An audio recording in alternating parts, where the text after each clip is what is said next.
traditional syndication, let's say 30% of the overall equity in the deal goes to the general partners. That's the operating partners. 70% usually goes to listen, I just learned this like 2 years ago because I've never structured a deal this way. And so 70% of the equity goes to the equity investors. So that's people actually downstroking the check for the down payment and operating capital. Out of that 30%, for the GP, the general partners, that gets carved up amongst who found the deal, who sponsored the loan, who helped raise the capital, who's operating the project management, the property management, boots on the ground, all those different elements come out of the GP portion. Mm-hmm. The LPs, the limited partners, the passive investors who have 70% of the deal, they essentially have, they passively invest, and then they get a certain percentage. They get 70% of all the cash flows, of all the refi proceeds, and all those different things. Now, they typically only get paid if the property's performing. Mm-hmm. So if the property's cash flowing, that's a great deal for them. If it's not cash flowing, they might be sitting on an investment in this project for a year, 3 years, 5 years before they see any return on their investment. But they get 70% of the deal, which could be advantageous, 70% of the depreciation, all those things. Mm-hmm. The operating partners, the GPs, might only have 30%, but they can charge acquisition fees and asset management fees and other different sponsorship fees and fundraising fees. I've seen a bunch of fees come off the table on that. And again, it depends on the deal, and the equity can change and vary and stuff. So that's traditional syndication. It's usually a 5-year to 10-year hold, and they buy it at pretty close to a retail price. Maybe there's some value add. Maybe you can bump rents over time, and after 10 years, you pay down enough principal and the property appreciated where now you can sell it and make a bunch of money. But you just add value. You add value to people. You add value in educating them. Mm-hmm. Like you're adding a ton of value to your followers and your listeners by having this podcast, by bringing on guests and sharing knowledge about how to build wealth and how to build lifestyle and tax advantages and all those different amazing things. You are going to, derive private money and deal flow and all those different things from having your own podcast. Now I'm one of 4 kids, and my dad was a police officer, also had like a side business that did personnel security for hospitals and apartment buildings actually. And then my mom was stay-at-home mom. And so she had a teaching degree and volunteered full-time.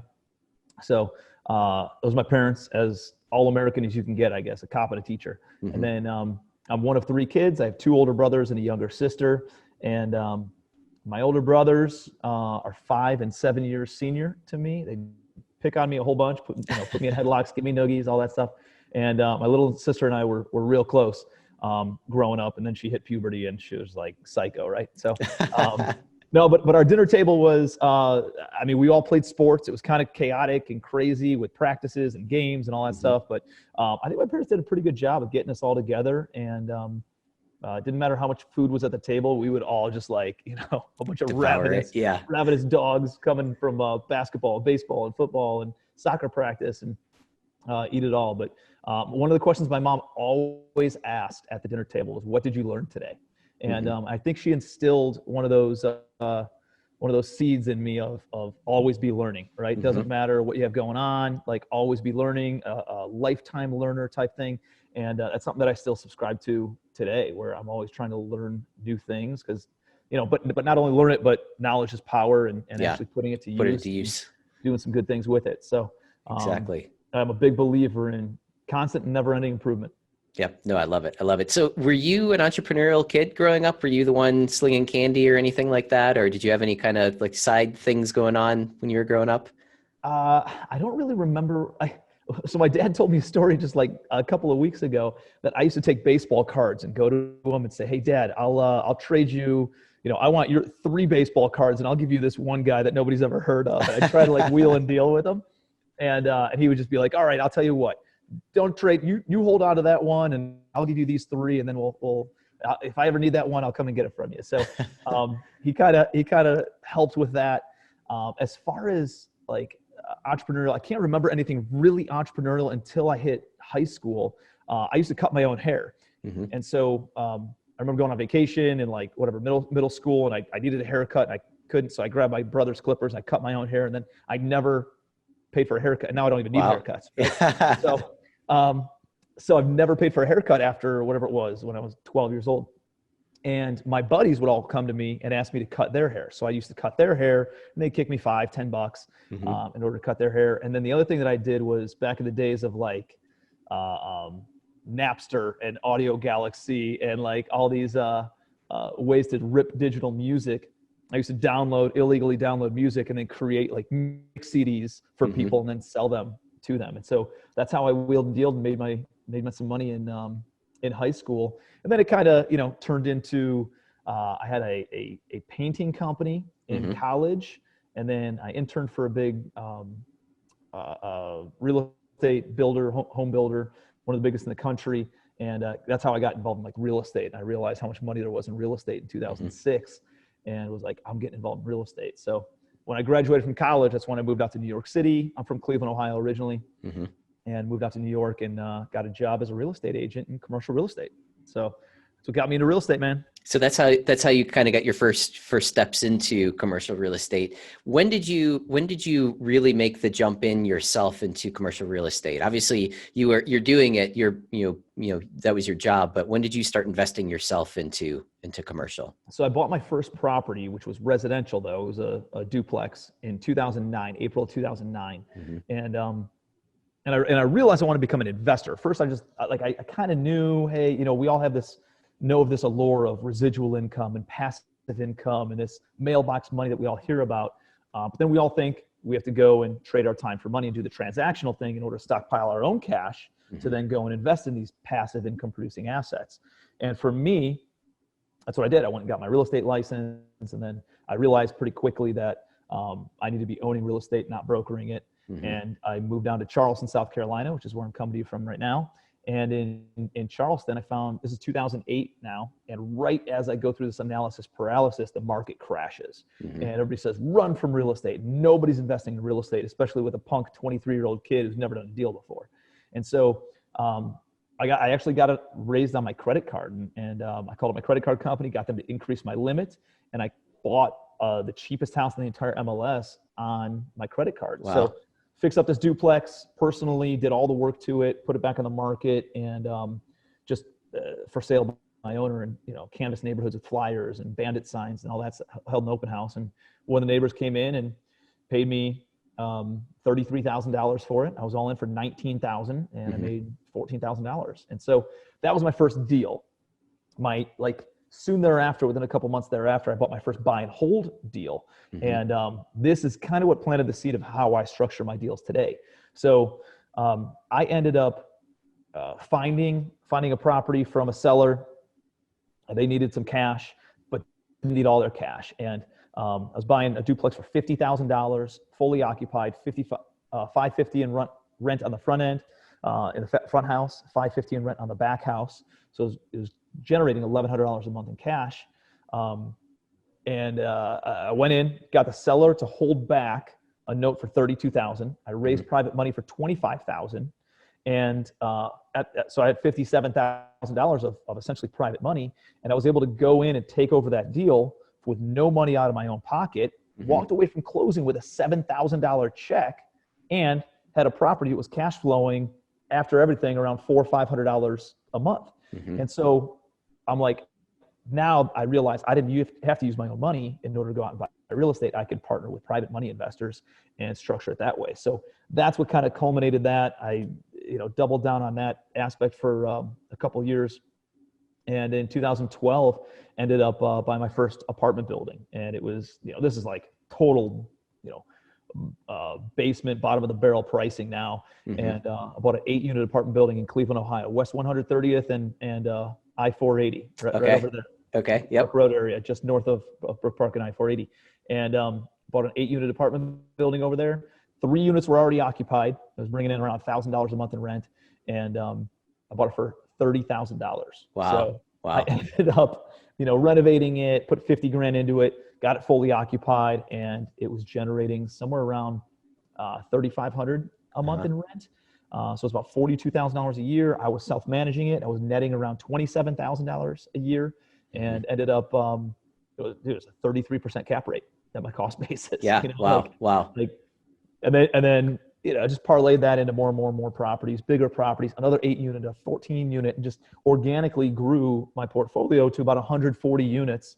And then at my partnership that I had with 140 units we decided to dissolve everything and liquidate everything. Mm-hmm. So I had to sell those, but as I did that, I kind of built up a few more units and got myself back up to a couple hundred units, which allowed me to go and, buy a 100-unit apartment building. And then Mm-hmm. I bought, a 400-unit apartment building, and just kind of, again, organically grew that. I never had a co-sponsor on a deal, and Wow. never knew how to do that. And so I just, organically grew my portfolio personally. Mm-hmm. And I never traditionally syndicated. I've never taken a syndication class. I've never read a book on syndication. I just utilized single family practices and equations and how I structure things on single family. And I did the exact same thing with the multifamily side. So I structure my syndications very differently than traditional syndication structure. Yeah, you do. Can you talk a little bit about what you do differently than what typical syndication deals are structured? Does everybody know, do most of your listeners know how a traditional syndication is structured? Yeah. I mean, well, I guess do like a 30-second overview of. So traditional syndication, let's say 30% of the overall equity in the deal goes to the general partners. That's the operating partners. 70% usually goes to listen, I just learned this like 2 years ago because I've never structured a deal this way. And so 70% of the equity goes to the equity investors. So that's the people actually downstroking the check for the down payment and operating capital. Out of that 30%, for the GP, the general partners, that gets carved up amongst who found the deal, who sponsored the loan, who helped raise the capital, who's operating the project management, the property management, boots on the ground. All those different elements come out of the GP portion. Mm-hmm. The LPs, the limited partners, the passive investors who have 70% of the deal, they essentially have they passively invest, and then they get a certain percentage. They get 70% of all the cash flows, of all the refi proceeds, and all those different things. Now, they typically only get paid if the property's performing. Mm-hmm. So if the property's cash flowing, that's a great deal for them. If it's not cash flowing, they might be sitting on an investment in this project for a year, 3 years, 5 years before they see any return on their investment. But they get 70% of the deal, which could be advantageous, 70% of the depreciation, all those things. Mm-hmm. The operating partners, the GPs, might only have 30%, but they can charge acquisition fees and asset management fees and other different sponsorship fees and fundraising fees. I've seen a bunch of fees come off the table on that. And again, it depends on the deal, and the equity can change and vary and stuff. So that's traditional syndication. It's usually a 5-year to 10-year hold, and they buy it at pretty close to a retail price. Maybe there's some value add. Maybe you can bump rents over time, and after 10 years, you pay down enough principal and the property appreciated where now you can sell it and make a bunch of money. So that's good. Mm-hmm. For me, I come from residential real estate. And residential real estate, when you're flipping houses, the equation is you got to be all in for 65% of that after repair value. So if I'm going to buy a house and it's going to be worth $100,000, I need to be all in purchase price, renovation price, and holding costs for around $65,000. I took that same formula and parlayed it into commercial real estate. So instead of, you're just adding some zeros, an apartment building that's worth $10 million, I need to be all in for $6.5 million. Mm-hmm. So typically what I buy is decently distressed, right? It's so distressed that the small guys can't qualify for it, and it's so distressed that the big guys don't want it. Yeah. So I've kind of found this niche where we're really good at project management. We're really good at repositioning assets that are 50, 60% occupied with terrible management and haven't been had any CapEx done in the past decade or two. And so we're able to come in there, get a great deal on the acquisition price. We do an overhaul of the building, make them clean, safe, functional, cosmetically updated. And then we put good management, good tenants in place, totally lease this thing up, totally reposition it, rebrand it. And we because we've done so much work in a pretty consolidated amount of time, it forces a significant amount of appreciation in a relatively short amount of time. So we're able to hit those numbers in 12 to 24 months on average. So all of a sudden we're all into this $6.5 million deal, and it's worth $10 million in 18 months down the road. That allows us to then turn around and refinance into long-term debt at that time let's call it a 70% LTV loan. So 70% mortgage allows me to then pay off a short-term acquisition loan of, let's say that's $5 million of the deal. And $1.5 million of my $6.5 million all in was private money investors. And then there's some refi proceeds as well. So that new refi loan allows me to pay back all my investors, pay off the short-term loan, carve up some refi proceeds, and then I don't owe anybody any money. So all the chips are off the table. It's only house money in play, and I can hold this thing for 5 years, 10 years, 30 years, 50 years if I wanted to, because I don't owe anybody any money anymore. So there's some advantages to it, but there's also a lot of work that goes into it. So the way that we structure, and I just kind of, again, fell into this, is that I'll buy a deal, and because it's very predictable what my investors' pref payment would be, I can make them a fixed pref payment. So I pay, let's say I pay my investors 10%. Let's say I raise $1 million, and it takes me 18 months to turn a deal. If I borrow $1 million from my investors, I can pay them $100,000 in year one and $50,000 in year two until this thing stabilizes and I refinance it and give them all their money back. So it's very predictable for me that I just need to make sure I build in $150,000 of interest reserve, pref reserve, you can call it whatever you want, into the deal. That allows me to then make payments to my investors every single quarter, so that way they see money coming in. They like that because all of a sudden, 90 days after they made the investment, wow, this thing works, right? So now it's more confident in Tim, more confident in the team, less questions I get from it. And, again, because it's distressed, it's tax advantage also because the pref isn't coming from cash flows. Now it's been reclassified into long-term capital gains. It's taxed whenever the property sells. And anyways, that overly complicates things. But what's beneficial for me and our joint venture operating partners, or the other GPs, is that we've taken the syndication equity split and totally flipped it on its head. So we usually keep 70 to 80% of the equity as the GPs. The investors get 20 to 30% of the equity. And you might think, dude, that's not a good deal. Like, these investors are getting screwed. Well, are they? If they're making a double-digit return on their money, predictable, backed by a premium asset, and then they get all their money back in 18 months. So now they get their money back in 18 months. They made 10% on their money annualized, which is super respectable. And then they keep 20% of the equity in the deal forever. So they have 20% of depreciation. They get 20% of appreciation. They get 20% of cash flows. They get 20% of refi proceeds. They get 20% of any future sales proceeds. There's a lot, and that's infinite return on their investment. Not only that, but they're in one deal for, let's call it 24 months. There's velocity on their capital where now they can get involved in 3 to 5 deals in that same 5 to 10 year term as they would in one traditional syndication. So it's not better, it's just different. It's different on a per deal basis. If I was buying something that was stabilized and it was a primo asset in a great location, and I can get it at a little bit of a discount, but maybe not 65 cents on the dollar, but maybe 80, 85 cents on the dollar, I would traditionally syndicate that. But if I couldn't, or if it's a premium asset and a premium location and it's totally stabilized and totally renovated, it's hard to find deep discounts on those kinds of deals. So most of the deals we just go in.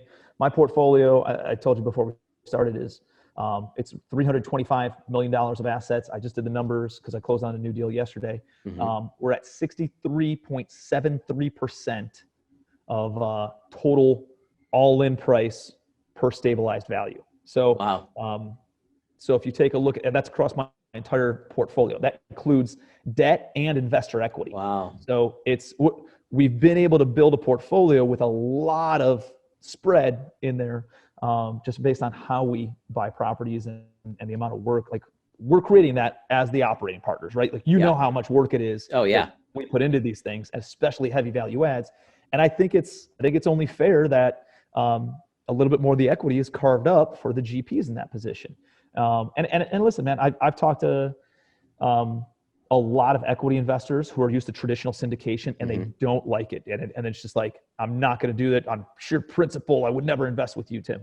Totally understand. And then other people are like, I totally get it. I love how interests are aligned, because I don't fee deals either. Like, occasionally I take an acquisition fee on about 1/3 of the properties I buy. And I'll take any acquisition, any asset management, fundraising, any of these other things. So my payday comes from refi proceeds and cash flow thereafter. So my investors are getting paid regardless of the property's performance. I only get paid once the property pays back the investors, and that's when Tim and team get paid. So now all of a sudden we're in the same boat, rowing in the same direction, versus some traditional syndications. It's a little bit different. Like sometimes, if the deal's performing or not performing, sometimes the GP gets a fee. If the deal's not performing, the investor doesn't make any money. So it's just, again, it depends on the deal, depends on the structure, depends on how good of a deal it is, where it is, a lot of different things. So there's different structures for different deals, and that's just what I've kind of fallen into. And candidly, it's tough for me to raise money on a traditional syndication because my investors are used to getting their money back every 24 months now and cycling it that way. So I've kind of, shot myself in the foot on this thing. You've kind of niched yourself though too. I mean, you've got a unique offering that a lot of people don't necessarily have anywhere else where they can go and get that same type of thing. Or, there's hundreds of syndicators that, pretty well all operate the same way. So that's unique. So go ahead. And it boils down to two things. You got to get really good at finding off-market direct-to-seller deals, and you got to be a badass at project management. Because if you're not good at construction and things go long, things go over budget, the whole thing can blow up in your face. So if you're like, you got to be really, really, you have those two things dialed in really, really well. Yeah. And then it makes a lot of sense, So I've also been in other ones that have gone long, and all of a sudden it gets a little bit messy. So making sure that due diligence is dialed in, making sure that, whoever's overseeing project management knows what the heck they're doing. Management company knows what the heck they're doing and how to reposition assets and rebrand them and remarket them. It's important stuff because it's very, very management intensive. Yeah, absolutely. So talk a little bit about how you manage that construction project. What types of tools do you use? What types of systems do you have in place? And I know that you have a team as well that helps on that, but can you talk a little bit about those types of things?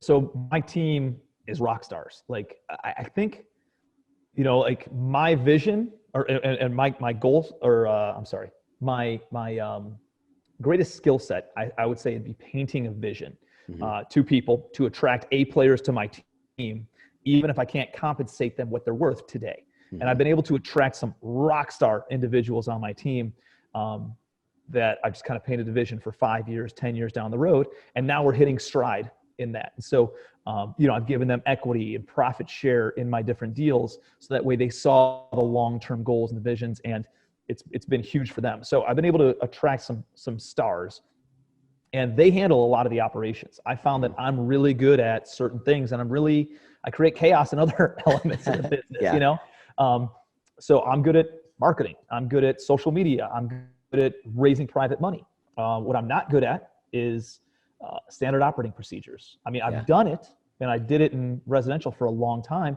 But the reason it was always chaotic is because I was in charge of it. I'm always the bottleneck in that side of things. So I found somebody who complemented my skill set really, really well and brought them into my organization. So my COO, his name's Matt Carlin, is a rock star. And he's built out all sorts of standard operating procedures, checklists, and he's the systems guy. So we use something called Monday.com, which is a workflow management system. There's a lot of different ones that are out there. Asana's out there, and a bunch of different ones that are out there. But he likes that one. It's very user-friendly. It's user-friendly not only for the people who like the standard operating procedures and the structure, but it's user-friendly for my acquisitions guy who is not that kind of structured type individual, and he can easily navigate the interface. Monday.com interface.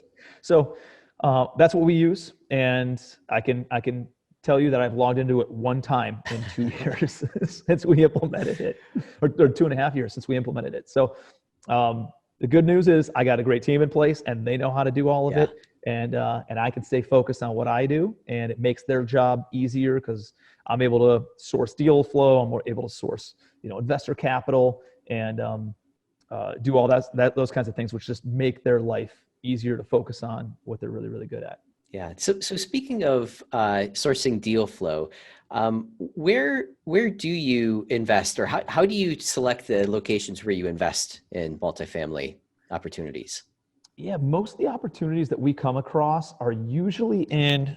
So first of all, I do a little bit of education stuff. I kind of fell into it when I was talking about some multifamily deals, as I'm sure you do. Like people Hmm. hit you up and say, "Hey, do you consult? Do you coach? Can I pay you to mentor me?" And I turn that into kind of like a coaching program where I do, a live event like once a quarter for the past few years. And I've had anywhere from 100 to 200 people come out to that, and I just kind of teach them how to go out and find deals the way that we do. And so we source deals the same way that I did in the residential world. So in the residential, they teach you how to go out and find off-market direct to seller deals by, cold calling, by outbound voicemail, text messages, direct dialing, driving for dollars, direct mail, um, networking at real estate investors associations and landlord associations and mastermind events and all these different things. We do the same thing with multifamily, right? Hmm. Like just like there's houses with tall grass and boarded up windows, there's apartment buildings with tall grass and boarded up windows. And so you can go to the building department and find out which buildings have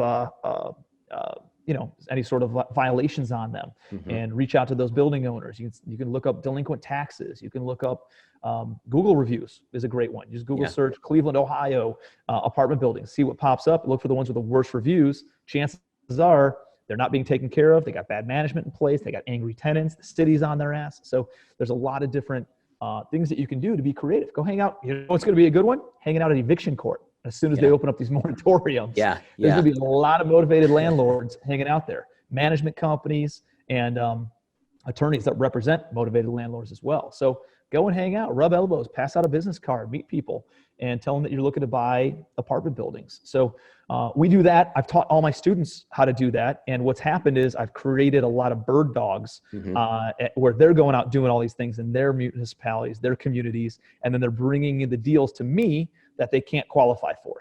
So they don't have the money, they don't have the balance sheet. They need somebody to just kind of look over their shoulder and hold their hand.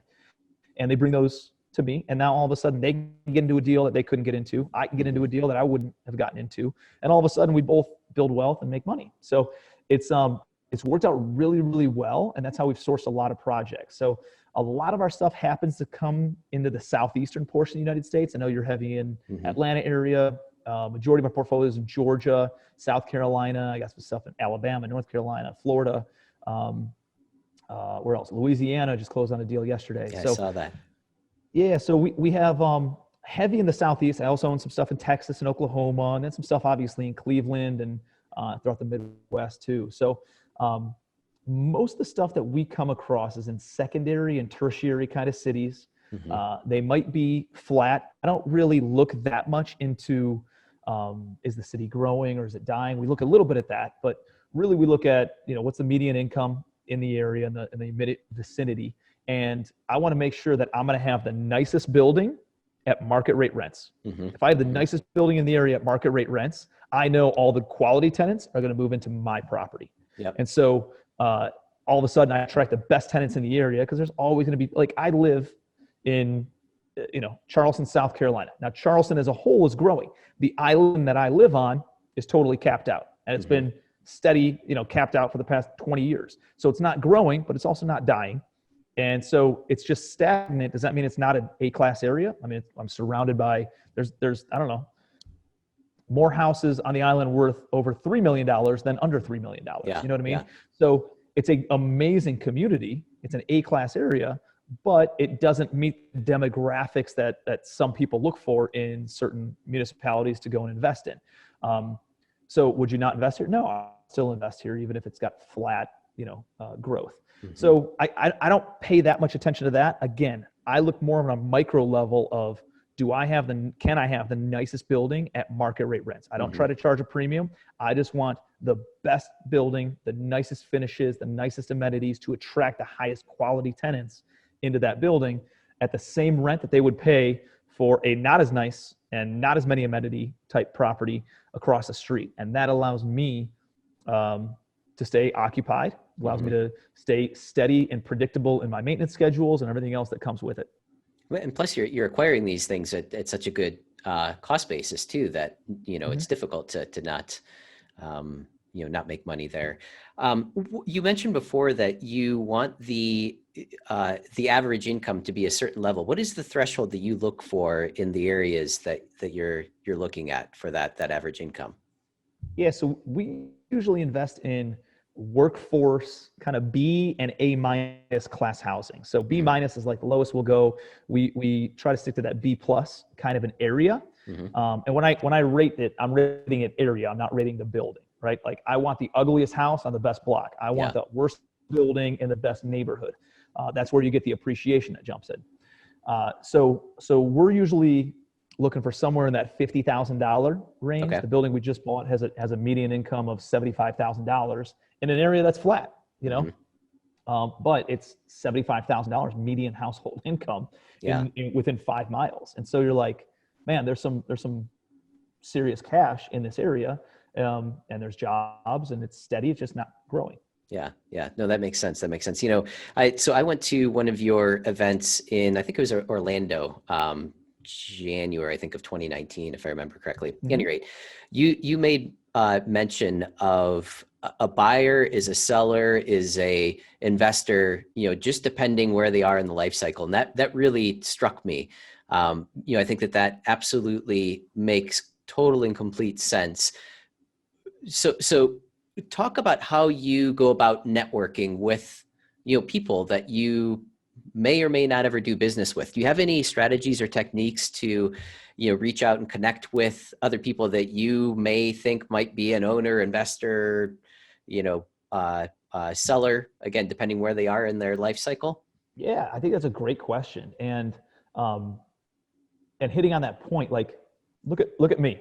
We were talking before this, is like, I am a net buyer of real estate. However, I'm selling a $75 million portfolio right now. 1,300 units are going out the door. All my like C plus, that kind of got me to where I am. I plan on selling. And so I'm buying real estate, I'm selling real estate, and I passively invest in real estate. I just, I had my own investment fund where I then go and deploy money into deals with great operators. And so I'm doing all three of those things at one time. Some people are only doing one at one time or two of them at one time. But if you're a buyer, you're eventually going to be a seller, or and if you're a seller, you're eventually going to be a private money lender, right? Like you've tasted residual income, passive income. So I try to build all three of those funnels. I try to build a funnel of investors. I try to build a funnel and attract investors. Maybe that's through social media. Maybe I'm talking about a deal and I'm talking about what the investor returns look like on a past deal, right? Like you can't project returns or try to guarantee, but you can talk about doing a case study on a past deal a lot of times, as long as it's packaged the right way. And you can attract investors that way. You can, if I'm looking for people who are looking to buy apartment buildings, I'm telling them that I'm looking to sell. And all of a sudden, hey, if you're interested in buying an apartment building, I got XYZ for sale. Send me your contact information and I'll send you over a package. Now I'm getting their information. They have money, obviously. Even if they don't buy my package, I know that they have money. Maybe I can turn them into a private money lender, and maybe they'd like to be passive instead of active. And same thing with sellers. If I know that somebody's selling, I've raised money from some people at the closing table saying, hey, what are you doing with all this cash that you're about to get? I don't really know. It's going to sit in my bank account. Why don't you lend it back to me at 11% interest only? Oh, that's a pretty good deal. Okay, I'm in. So I'm just talking about it, right? And I think it's kind of cliche to say, but you just add value. You add value to people. You add value in educating them.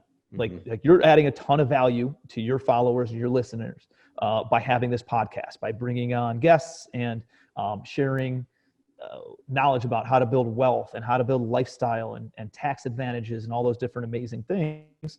You are going to, derive private money and deal flow and all those different things from having your own podcast. So I do the same thing. I just do it through social media. I'm not really good with the tech stuff. And so it's just easy for me to pick up my phone and just go live on Facebook. Yeah. And it gets shot out to everybody. And then eventually they follow me or they share it, they like it or whatever. I've also been very intentional about who am I friends with on Facebook. I've had a lot of people that were, buddies in high school and college and, or people that I never really knew. And, I just trying to I was friends with them. And then all of a sudden it turned into like, if you have any negativity, if you don't take personal responsibility, if you are in a dead end job and you blame everybody else, I defriend them, right? Yeah. They're not on the same path as what I'm going on. Yep. So I'm very intentional about friending up real estate investors, real estate entrepreneurs, and entrepreneurs that are not in real estate. Why? Because real estate entrepreneurs are going to bring deal flow.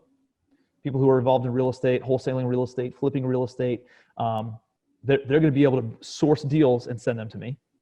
And then entrepreneurs who are not involved in real estate, they have money. They're really good at making money. They're very bad at deploying it. They're most entrepreneurs that I know that are not real estate investors are very poor at deploying their capital into assets to generate more income.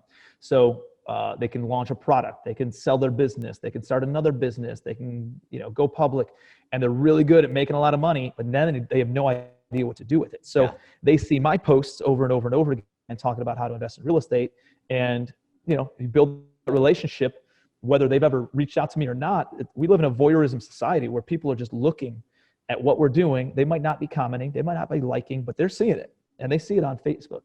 And it's free to have 5,000 friends. So I went through Facebook and I friended up entrepreneurs and I friended up real estate professionals. And that's most of who I'm connected with on social media. A lot of my students, I'm friends with on social media as well. And so I just try to connect with those kinds of people because we're going in the same direction, right? Like I want people on the train, who are going down the same path as me. And if I'm not saying anything, there's nothing bad about people. They're great, amazing human beings, but they were on the train ride for a few stops, right? And then they got off, and they have no intent of getting back on the same train that I'm on.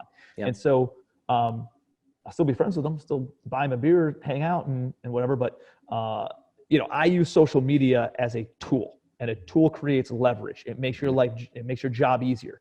I try not to consume on social media unless it's somebody that I really look up to and a mentor to me.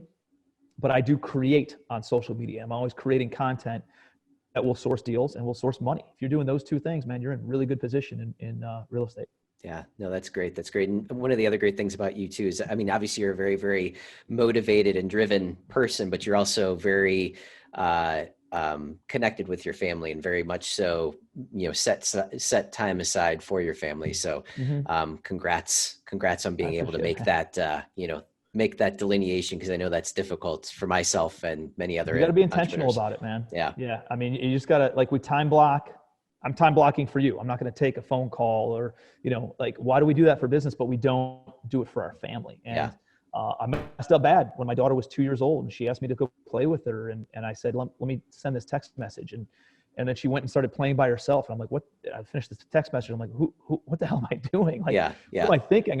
Whether she knows it or not, I'm planting a seed in the back of her head that, the number one man in her life that she comes to for love and appreciation and affection and support and consolation, like all of a sudden I'm planting a seed of disappointment, of being ignored. And then all of a sudden she grows up and she thinks that's what love is, and she starts dating some jerks. And then she starts getting into poor relationships, and it's my fault, right? So I became very intentional about making sure that I time block time for the family in the evenings. We're always like, I don't do podcasts in the evening, right? That's why I book all my podcasts in the middle of the day. And I make it very intentional where I don't book anything on Friday, Saturday, Sunday, Monday. And those are just me days. And then I do all my podcasts Tuesday, Wednesday, Thursdays, or, love it. Work type stuff. Yeah, love it. No, and we're right up on time here, Tim. This has been fantastic. If people want to learn more about you or any of your programs or anything, what would you say is the best way to get in touch with you? Yeah, I appreciate that, man. Just hit me up on Facebook. I'm most active on Facebook at Tim Bratz, or at TL Bratz is my Facebook. I'm also on Instagram at Tim Bratz. And just shoot me a message. I personally respond to all those messages. And if there's anything that I can help anybody with, there were people that had their hand out and lifted me up and helped me up. So I always try to give back as much as I possibly can on social media. And so, those are the best ways to connect with me. Love it. Love it. Tim, this is fantastic. I appreciate the time, and good luck on the next ventures, and hopefully we'll do some business here someday together. Looking forward to it, bud. Thank you for everything that you do. No problem. No problem. Thanks, Tim.